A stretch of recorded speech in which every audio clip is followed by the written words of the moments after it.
शास्त्रीय संगीत का भी एक केंद्र और उसके एक प्रमुख घराने का केंद्र बिंदु माना जाता के साथ साथ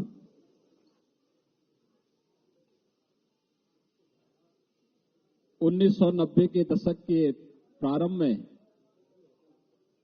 राजनीति के अपराधीकरण और पेशेवर अपराधियों के राजनीतिकरण का दुष्परिणाम कैराना और कांधला जैसे कस्बों ने झेला है। यहां पर हिंदू व्यापारी और अन्य हिंदुओं को व्यापक पैमाने पर प्रताड़ित करके यहां से पलायन करने के लिए मजबूर कर दिया गया था। देश के अंदर ये समाचार काफी सुर्खियों में भी था। 2017 के बाद अपराध और अपराधियों के प्रति जीरो टॉलरेंस की नीति के तहत सरकार ने जो कार्रवाई की थी उसके परिणाम स्वरूप इस कस्बे में शांति आई। बहुत सारे परिवार वापस आए हैं। 2017 में जब मैं यहां आया था तब यहां के लोगों ने मांग की थी कि सुरक्षा की दृष्टि से यहां की चौकी के सुदृढ़ीकरण और यहां पर पीएसी एक बटालियन की स्थापना हो। चौकी के सुदृढ़ीकरण की कार्रवाई पहले ही हो चुकी थी और यहां पर पीएसी के एक बटालियन की स्थापना की कार्रवाई के लिए आज मैं स्वयं यहां पर आया हूं और कुछ उन परिवारों के साथ भी मैंने संवाद किया है जो पिछली सरकारों के राजनीति के अपराधीकरण के शिकार हुए थे। उसमें से ज्यादातर परिवार वापस आ चुके हैं। उनमें एक विश्वास जगा है और हमारी सरकार ने इस बात के लिए यहां के हर एक परिवार को आश्वस्त किया है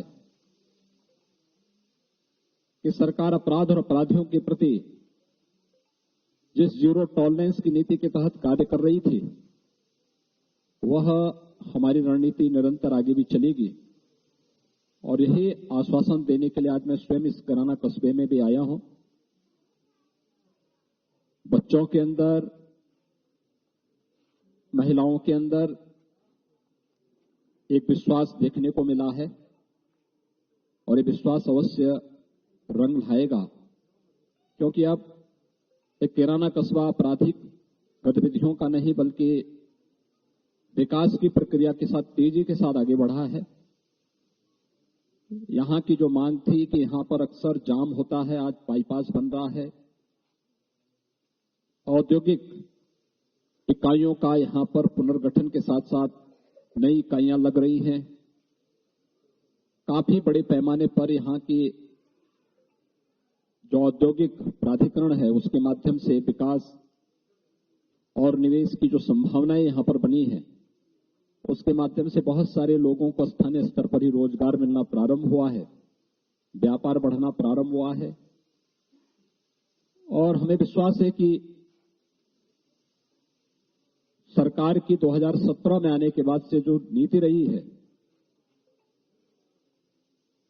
और आदरणीय प्रधानमंत्री जी का जो एक मंत्र रहा है सबका साथ सबके विकास का, तो हम विकास भी सबका करेंगे, शासन की योजनाओं का लाभ भी सबको देंगे, बिना भेदभाव के देंगे, लेकिन बगैर तुष्टीकरण की नीति को अपनाए हुए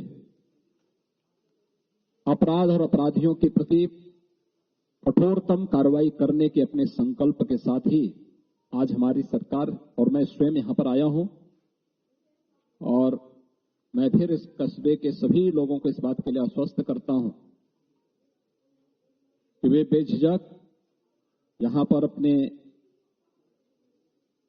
पूर्वजों की भूमि पर रहें। यहां की विरासत को संरक्षण करना और साथ साथ यहां के व्यापारिक और औद्योगिक माहौल को और तीव्रता के साथ आगे बढ़ाने के लिए सरकार हर प्रकार का सहयोग करेगी।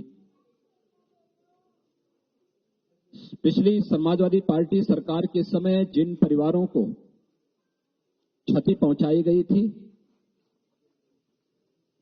उनके परिवार के सदस्यों की निर्मम हत्या हुई थी।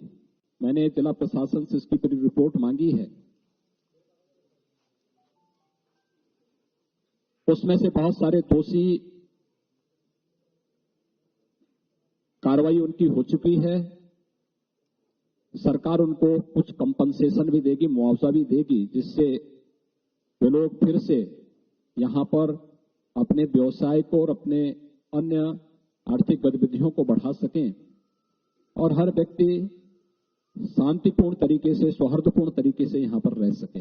मैं इसीलिए आज खास तौर पर उन परिवारों से मिलने के लिए और उन्हीं के साथ में हमने दोपहर का भोजन भी लिया है। मेरे साथ प्रदेश अध्यक्ष जी भी, यहाँ के माननीय सांसद जी भी, हमारे विधायक भी, प्रदेश सरकार के मंत्री सुरेश राणा जी भी, ये सभी लोग, हमारे क्षेत्रीय अध्यक्ष भी, ये सभी लोग यहाँ मेरे साथ में इसी बात को लेकर के आए हैं। धन्यवाद जी।